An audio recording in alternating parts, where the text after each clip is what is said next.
Class 6 chapter 8 Kushal गांव और समृद्ध शहर। जो हमने प्रीवियस चैप्टर्स में पढ़ा कि जनपद, फिर महाजनपद, फिर साम्राज्यों का विस्तार हुआ, तो उसके लिए गांव और कुशाल गांव और समृद्ध शहर बहुत ज़रूरी थे।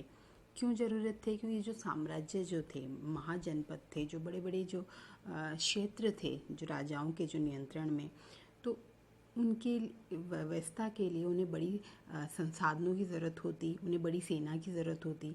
तो उसके लिए उन्हें कर यानी राजस्व, जो कर राजस्व है वो भी ज़्यादा चाहिए होता। तो उसके लिए जो गांव की जो व्यवस्था है और जो शहर जो हैं वो समृद्ध होने चाहिए।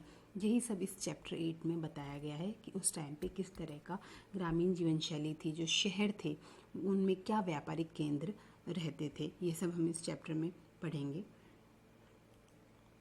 फिर इसमें बताया गया है, स्टार्टिंग यहाँ से करी गई है कि भारतीय उपमहाद्वीप में लोहे का प्रयोग लगभग 3000 साल पहले हुआ। 2500 वर्ष पहले लोहे के औजारों का बढ़ते उपयोग का प्रमाण मिला। यानी 3000 साल पहले खोज हो गई थी, लेकिन 2500 साल पहले इसका जो व्यापक तौर पे इसका लोहे के औजारों का प्रयोग होने लगा। महापाषाण जो कब्रें, जो हमने प्रीवियस चैप्टर्स में पढ़ा था, पत्थर के बड़े बड़े शिलाखंड चारों ओर लगाए जाते थे। महापाषाण कब्रें जो थी, जो दक्कन दक्षिणी भारत में और मतलब पूर्वोत्तर में और कश्मीर जैसे इलाकों में मिली है महापाषाण कब्रें, वहाँ पर लोहे के औजार और हथियार बड़ी संख्या में मिले हैं। तो अब राजाओं और उनके राज्यों के अस्तित्व के लिए जो है समृद्ध गांव होना जरूरी था। अस्तित्व के लिए इसलिए कि उन्हें बड़ी सेना रखनी पड़ती थी। राजस्व में वृद्धि तभी हो सकती थी जब समृद्ध गांव, बेसिकली जो कर जो वसूलने का जो आधार था वो खेती ही था। तो कृषि के विकास में नए औजार आए, जैसे लकड़ी के फाल वाले हलों के स्थान पर लोहे के हल आने लग गए। और जो रोपाई की विधि में परिवर्तन हुआ, जहाँ धान के पहले बीज डाले जाते थे, अब धान के पौधों का रोपण करा जाने लगा, जो उससे जो फसल तैयार होती थी वो ज़्यादा होती थी। तो और सिंचाई हेतु नहरें, कुएं, तालाब और कृत्रिम जलाशय बनाए गए। मतलब राजाओं द्वारा प्रोत्साहित किया गया इन परिवर्तनों को। तो वही सब इसमें बताया गया है। फिर इसमें बताया गया है कि ये बताया गया कि राजा को सेना, महल और किले बनवाने के लिए धन चाहिए। इसके लिए भी किसानों से कर लेते हैं। कर अदा करने के लिए किसानों को उत्पादन बढ़ाना था। यह सिंचाई से ही संभव था। राजाओं ने सिंचाई की योजना बनाई और धन खर्च करा। लोगों द्वारा परिश्रम किया गया। कृषि उत्पादन बढ़ा, राजस्व बढ़ा और किसानों को लाभ मिला, क्योंकि अब उत्पादन की अनिश्चितता घटी। तो ये जो परिवर्तन है ये राजाओं द्वारा भी प्रोत्साहित किए गए, क्योंकि उनसे उन्हें राजस्व में वृद्धि मिलती। फिर ये जो भूस्वामी होते थे गाँव में, इन्हें दक्षिणी भारत और उत्तरी भारत में क्या कहा जाता है वो बताया गया है। तो दक्षिणी भारत में तमिल क्षेत्र जो स्पेसिफिकली है, वहाँ पे जो बड़े भूस्वामी थे उन्हें वेल्लला कहा जाता था। साधारण जो किसान होता था उसे उनवार कहते थे। और ऐसा मजदूर जो भूमिहीन था, जो एक तरीके से दास था, कृषक मजदूर, उसे कड़ैसियार या आदिमई के नाम से जाना जाता है। वहीं उत्तरी भारत में जो है गांव का जो प्रधान व्यक्ति था वो ग्राम भोजक था। ये बेसिकली गांव का सबसे बड़ा भूस्वामी होता था, जिसे तमिल में वेल्लला कहा गया, यहाँ पे वो ग्राम भोजक कहलाया उत्तरी भारत में। ये पद यहाँ पर आनुवांशिक होता गया और इसका कार्य था राजा द्वारा दिए गए कर वसूलने का काम था। न्यायाधीश का काम भी करता था ये उस गांव में, कभी कभी पुलिस का काम भी करता था। अन्य स्वतंत्र कृषक जो थे वो गृहपति थे और भूमिहीन स्त्री पुरुष थे वो दास या कर्मकार थे। उत्तरी भारत में बताया गया है, ये सब यही बताया गया है। फिर संगम साहित्य के बारे में बताया गया है कि 2300 साल पहले मदुरई के कवियों के सम्मेलन में संकलित तमिल साहित्य की जो प्राचीनतम रचनाएं हैं वो उनको संगम साहित्य कहा जाता है। फिर है जातक कथाएं। जातक कथाएं वो होती हैं बौद्ध भिक्षुओं द्वारा संकलित, आम लोगों में प्रचलित जो कहानियां हैं वो जातक कथाएं हैं। शहरों, गांव, जंगलों के जीवन से जुड़ी घटनाओं को मूर्तिकार द्वारा इमारतों, मंदिरों की रेलिंग, खंभों या प्रवेश द्वारों पर उकारा जाता था। इन जातक कथाओं को, इसमें ये एक स्टोरी बताई गई है, ये इसमें बताया गया है जातक कथाओं के बारे में। फिर वलयकूप जो होते थे वो लोगों के घरों में निर्मित होते थे। गुसलखाने, नाली या कूड़ेदान के लिए प्रयुक्त होते थे। ये बता रखा है उस टाइम के गांव या जो शहरी जो जीवन था वहाँ पे किस तरीके से लोग रहते थे। फिर एक जो है बेरी गाजा जो है वो भरूच का यूनानी नाम है। इस ये जो है गुजरात के जो अब वर्तमान गुजरात के क्षेत्र में है बेरी गाजा भरूच जो है। यहाँ पे आयात होने वाली वस्तुएं जो बता रखी हैं वो है शराब, तांबा, टिन, सीसा, मूंगा, पुखराज, कपड़े व सोने के सिक्के। और निर्यात क्या होता था यहाँ से? हिमालय की जड़ी बूटियाँ, हाथी दांत, गोमेद, कार्नेलियन, सूती कपड़ा, रेशम, इत्र। बेसिकली उस टाइम पे जो व्यापार था उसमें आयात और निर्यात की वस्तुएं बताई गई हैं। आहत सिक्के प्रयोग में आते थे। आहत सिक्के क्या होते थे? ईसा की आरंभिक सदियों तक प्रचलित ये सिक्के होते थे, चांदी और धातु के होते थे। सामान्यतः आयताकार, कभी कभी वर्गाकार व गोल भी होते थे।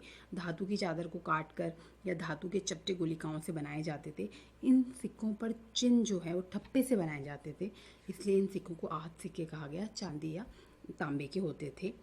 फिर ये बताया, डायग्राम दे रखा है आहत सिक्के इस तरह के, मतलब चिन्ह जो था वो एक मोहर के द्वारा छापा जाता था, ठप्पे से बनाया जाता था, इसलिए इन्हें आहत सिक्के कहा गया है।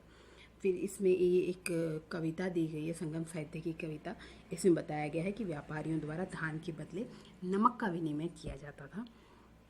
फिर जैसे हमने गाँव में पढ़ा कि दक्षिणी भारत में जो बड़े भूस्वामी थे उन्हें क्या कहा जाता था, उत्तरी भारत में क्या कहा जाता था, वेलला और ग्राम भोजक क्रमशः।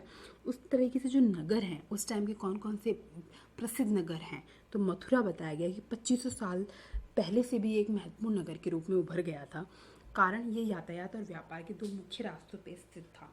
कैसे? तो उत्तर पश्चिम से जब आप पूरब की ओर जाएंगे यानी मध्य एशिया से जो व्यापार होता था, और जो इधर मगध की तरफ का जो राज्य है वहाँ, तो उसके एक सेंटर में मथुरा था। दूसरा उत्तर से दक्षिण की ओर जाने वाले रास्ते पर भी ये था। यानी 2 प्रमुख व्यापारिक मार्गों पर स्थित होने के कारण मथुरा 2500 साल पहले से भी एक महत्वपूर्ण नगर के रूप में उभर चुका था। शहर के चारों ओर किलेबंदी की गई थी। बेहतरीन मूर्तियाँ बनाने का केंद्र रहा है। लगभग 2000 साल पहले मथुरा कुषाणों की दूसरी राजधानी बना। बौद्ध विहार, जैन मंदिर, कृष्ण भक्ति का एक महत्वपूर्ण केंद्र रहा। यानी व्यापारिक केंद्र होने के साथ साथ एक ये धार्मिक केंद्र भी बन गया। प्रस्तर खंडों तथा मूर्तियों पर अनेक अभिलेख मिले हैं, जिनमें सुनारों, लोहारों, बुनकरों, टोकरी बुनने वालों, माला बनाने वालों और इत्र बनाने वालों के उल्लेख मिलते हैं। और फिर आगे बताया गया है कि कपड़े जो बनाने के लिए जो प्रसिद्ध जो केंद्र थे वो उत्तरी भारत में वाराणसी था और दक्षिणी भारत में मदुरई था। फिर उत्तरी काले चमकीले पात्रों के बारे में बताया गया है कि भारतीय उपमहाद्वीप के उत्तरी भाग में पुरास्थलों को मिलने वाले मिट्टी के जो बर्तन हैं उन्हें उत्तरी काले चमकीले पात्र कहा गया है। ये कठोर चाक निर्मित धातु की तरह दिखने वाले और चमकदार काली सतह वाले पात्र हैं। इन्हें उत्तरी काले चमकीले पात्र इनकी निर्माण विधि के आधार पर कहा गया है। कैसे? कि भाई कुम्हार मिट्टी के बर्तनों को भट्टों पर उच्च तापमान पर रखते थे, जिसके परिणाम स्वरूप इन बर्तनों की बाहरी सतह काली हो जाती थी। तत्पश्चात इन पर एक काली लेप लगाई जाती थी जो इस बर्तन को शीशे जैसी चमक प्रदान करता। इसे इन्हें उत्तरी काले चमकीले पात्र कहा गया। यानी उत्तरी भारत में जो पुरातत्वविदों को जो बर्तन मिले हैं तो उत्तरी काले चमकीले पात्र इन्हें कहा गया। फिर इसमें बताया गया श्रेणी। शिल्पकार और व्यापारी जो अपने द्वारा बनाए गए जो संघ हैं उनको श्रेणी कहा जाता था। तो जो शिल्पकारों की जो श्रेणी थी उसका कार्य था प्रशिक्षण देना, कच्चा माल उपलब्ध करवाना और तैयार माल का वितरण करना। और जो व्यापारी जो थे उनकी जो श्रेणी थी, उनके द्वारा जो बनाया गया ग्रुप होता था, उसका कार्य व्यापार का संचालन होता था। ये जो श्रेणियां हैं ये बैंकों के रूप में भी कार्य करती थी, अपने धन का निवेश ये लाभ के लिए भी करती थी। फिर इसमें अर्थशास्त्र की जो पुस्तक है, हमने लास्ट चैप्टर में पढ़ा था कि अर्थशास्त्र पुस्तक कौटिल्य द्वारा लिखी गई है, जो मौर्य साम्राज्य के संस्थापक चंद्रगुप्त के सहायक थे। उनकी सहायता से ही चंद्रगुप्त ने मौर्य साम्राज्य की स्थापना करी थी। तो अर्थशास्त्र में उल्लेखित नियमों के अनुसार निरीक्षक सूत काटने और बुनने हेतु किस प्रकार की महिलाओं की नियुक्ति कर सकता था। तो ऊन, पेड़ों की छाल, कपास, पटुआ तथा सन को तैयार करने के काम में विधवाओं, सक्षम अक्षम महिलाओं, भिक्षुणियों, वृद्धावेश्याओं, राजा की अवकाश प्राप्त दासियों, सेविकाओं और अवकाश प्राप्त देवदासियों को लगाया जा सकता है। काम और गुणवत्ता के अनुसार उन्हें उनका पारिश्रमिक देना चाहिए। ये अर्थशास्त्र में बताया गया है कि आप महिलाओं को भी सूत काटने या उससे रिलेटेड जो काम है उसमें काम में ले सकते हो। नियम ये बताए गए हैं। फिर अरिकामेडू, जैसे हमने बेरीगाजा जो उसके बारे में पढ़ा, जो एक पत्तन था, उसी तरीके से दक्षिणी भारत में अरिकामेडु पत्तन, पुदुचेरी वर्तमान का जो क्षेत्र है वहाँ पे था। तो ये 2200 से 1900 साल पहले अस्तित्व में था, जहाँ दूर दूर से आए जहाज़ों से सामान उतारे जाते थे। यानी जैसे मथुरा है, मदुरई है, वाराणसी है, ये जो स्थलीय व्यापारिक मार्ग थे, तो जो समुद्री जो व्यापारिक जो जल मार्ग थे, बैरिकाजा हमने पढ़ा, अभी हम अरिकामेडू के बारे में पढ़ रहे हैं। तो यहाँ पर जो है बताया गया है कि ईंटों से बना हुआ ढांचा गोदाम मिला है और ये प्रमुख व्यापारिक मार्ग। तो मध्य सागरीय क्षेत्र के एम्फोरा जैसे पात्र मिले हैं। एम्फोरा जो होता है बड़े बड़े लिक्विड, जो भारी मात्रा में जो लिक्विड होते हैं जैसे शराब या तेल, उनको रखने के लिए पात्र होते हैं, जिनमें जो है वो इटली मुहर लगे हुए लाल चमकदार बर्तन होते हैं। तो इटली के एक शहर के नाम पे इन्हें एरेटी को दबाकर जाता था, जो एरेटाइन पात्र थे। फिर वहाँ पे अन्यत्र जो अन्य वर्ल्ड में क्या हो रहा है वो बताया जाता था। तो रोम शहर के बारे में बताया गया है, जो यूरोप का सबसे पुराने शहरों में से एक माना जाता है रोम। ये यूरोप, उत्तरी अफ्रीका और पश्चिमी अफ्रीका तक जो रोम साम्राज्य फैला हुआ था, उसकी राजधानी था रोम। जो यूरोप, उत्तरी अफ्रीका और पश्चिमी एशिया तक फैला हुआ था साम्राज्य, उसकी राजधानी था। रोम साम्राज्य के विकास का टाइमलाइन वही है जो गंगा के जो मैदान थे वहाँ जो शहर बस रहे थे, यानी 2500 साल पहले जो शहर बस रहे थे, उसी वक्त ये रोम साम्राज्य भी हुआ। इसका एक महत्वपूर्ण शासक जो था वो ऑगस्टस हुआ, जो 2000 साल पहले हुआ। और कई मंदिर, महल, बड़े बड़े रंगमंडल, एम्फी थिएटर और स्नानागार इस शहर के उस टाइम की जो मतलब प्रसिद्ध वो थे, स्थल थे। और जो बड़े बड़े जो एम्फी थिएटर थे, रंगमंडल थे, उसमें चारों तरफ दर्शकों के बैठने की सीढ़ीनुमा जगह बनाई जाती थी। तो यही बताया गया है। उपयोगी शब्द लोहा, लोहे के प्रयोग का काम में आने लगा। लोहे का प्रयोग खेती में काम में आने लगा कि भी जो हल हैं वो लोहे के बनने लगे। तो उससे क्या हुआ कि खेती का जो फसल है वो ज़्यादा मतलब कठोर जो सतह है उसको भी उपजाया जाने लगा, तो उत्पादन बढ़ा। गाँव के बारे में बताया गया है। सिंचाई के साधनों का विकास राजाओं ने करा। संगम साहित्य, जो तमिल की जो प्राचीनतम रचनाएं हैं उन्हें संगम कहा गया। नगर, वहाँ नगरों के बारे में बताया गया। मथुरा नगर के बारे में बताया गया है। वस्त्रों के जो महत्वपूर्ण केंद्र थे, जैसे उत्तरी भारत में वाराणसी था और ये इधर दक्षिण भारत में मदुरई था, उसके बारे में बताया गया। मथुरा के बारे में बताया गया है कि व्यापारिक तो था ही था, बाद में वो धार्मिक केंद्र भी बन गया।